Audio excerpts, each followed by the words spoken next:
zu den Bewegungsformen. Man sollte seine Bewegungshöhe immer dem umgebenden Pflanzen anpassen. Wenn die Pflanzen nur so hoch sind, sollte man unbedingt unter der Pflanzenlinie bleiben. Jetzt kommen wir mal zuerst zur untersten, oder zum niedrigsten, zur flachsten Bewegungsart. Die Füße liegen flach am Boden, nach außen.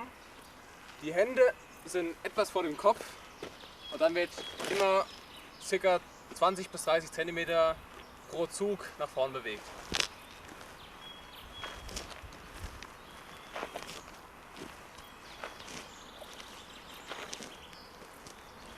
Ja.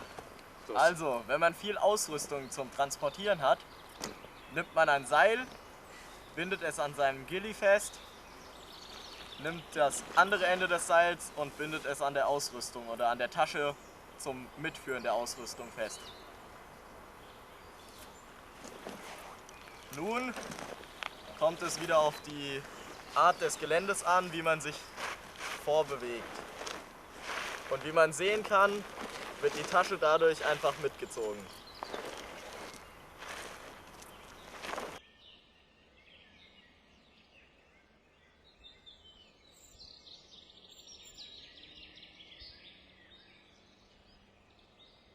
So, die zweite Bewegungsform. Die ist etwas höher, aber dennoch recht niedrig und geht auch recht schnell. Also die Füße wieder flach am Boden, das ist ganz wichtig. Und dann, während man den einen Fuß nach vorn bewegt, tut man mit der Hand ziehen. Also so. Jetzt kommen wir zum normalen Krabbeln. Ist auch recht hoch und sollte man nur verwenden, wenn wirklich viel Deckung da ist, beziehungsweise viele Pflanzen da sind. Ja, also ganz normal auf den Händen abstützen und auf den Knien und dann einfach ganz normal nach vorne krabbeln.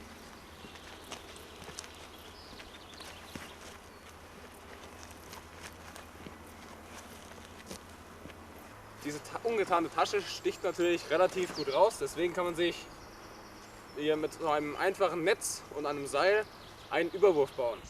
Der Rucksackbezug ist ein einfaches Netz mit Jute. Ja, man macht das an den Rucksack, indem man den Rucksack einfach drauflegt, dann hier an dieser Schnur, die außen rum ist, zieht. So ist dann alles hier fest.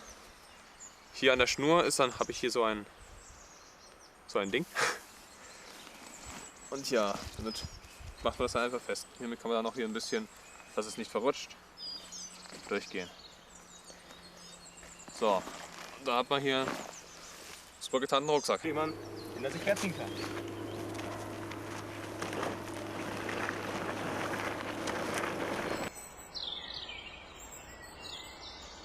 Was an dem Rucksackbezug noch praktisch ist, dass man irgendwelche Ausrüstungsgegenstände, die man jetzt nicht getarnt hat, einfach hier mit dem überdecken kann und dann ist es auch getarnt. Und das ist echt praktisch, dass du die Kontur komplett verschwinden lassen und man hat hier drunter noch Spielraum für die Hände. Also die Bewegung der Hände ist dann auch nicht sichtbar für den Feind. Was man noch mit dem Bezug machen kann, ist, wenn man ihn einfach hier an die Schulterklappen macht, dann dient er als so eine Art schneller Gilli.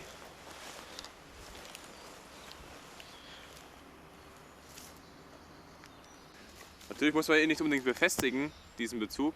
Man kann ihn noch einfach über sich werfen und dann ist man auch einigermaßen getarnt.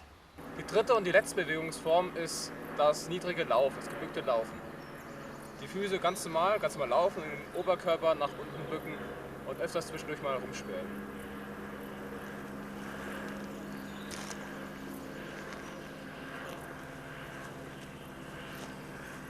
So, und jetzt alles mal im Feld. Hier unsere niedrigste Bewegungsart im Feld. Die Umgebung ist niedriges Gras und nur diese Bewegungsart bietet perfekte Tarnung.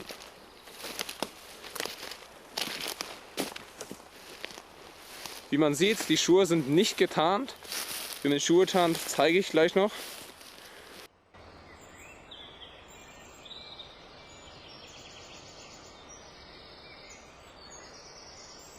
Es handelt sich jetzt um die niedrigste Fortbewegungsart. Das Gras ist circa hüfthoch. Man sieht, wie er sich langsam vorarbeitet.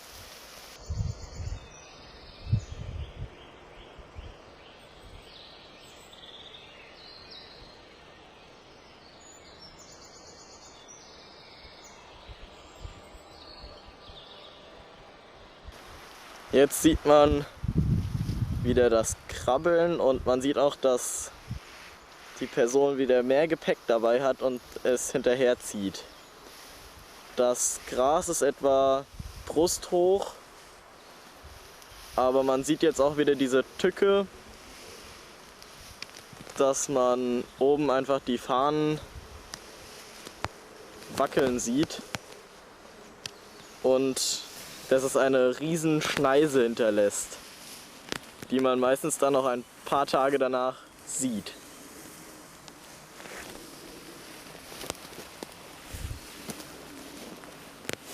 Das ist jetzt die höchste Bewegungsart. Die sollte man wirklich nur verwenden, wenn die Deckung wie hier ziemlich hoch ist, wenn sie den ganzen Körper abdeckt.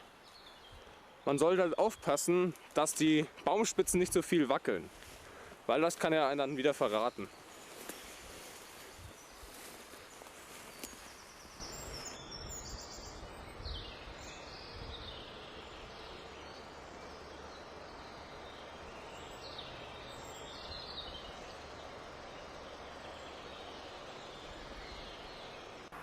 Wie man sieht, können die Handschuhe und die Schuhe zum Verhängnis werden. Deswegen sollte man die unbedingt auch tarnen. Also die Handschuhe, da kann man einfach, so wie ich mal einen meiner Videos gezeigt habe, hier Netz dran machen und Jute und dann sind die schon viel besser getarnt. Und die Schuhe, das zeige ich jetzt, wie man das macht. Um die Schuhe zu tarnen, kann man kleine Netze nehmen, diese mit Jute bestücken und dann diese Netze mit etwas Schnur hier drauf binden.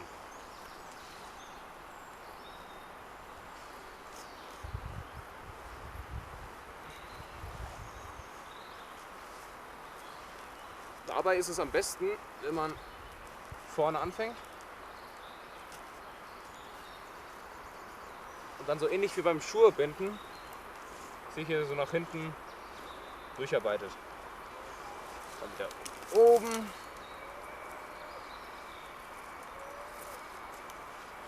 Und wieder unten. Und dann wieder oben. Und dann wieder unten. Und so arbeitet man sich vor, bis der komplette Schuh bedeckt ist. Und dann kann man noch ein bisschen natürliches Tarnmaterial dran machen und der Schuh ist perfekt getarnt. Also hier sieht man, dass die Hände und die Schuhe getarnt sind oder einigermaßen. Manchmal sieht man immer noch die Sohle, wie man jetzt hier sehen kann. Die Hände sind besser getarnt als bei mir. Man sieht nur noch die Fingerspitzen ein wenig und wenn man eine Faust macht, sieht man sie gar nicht mehr.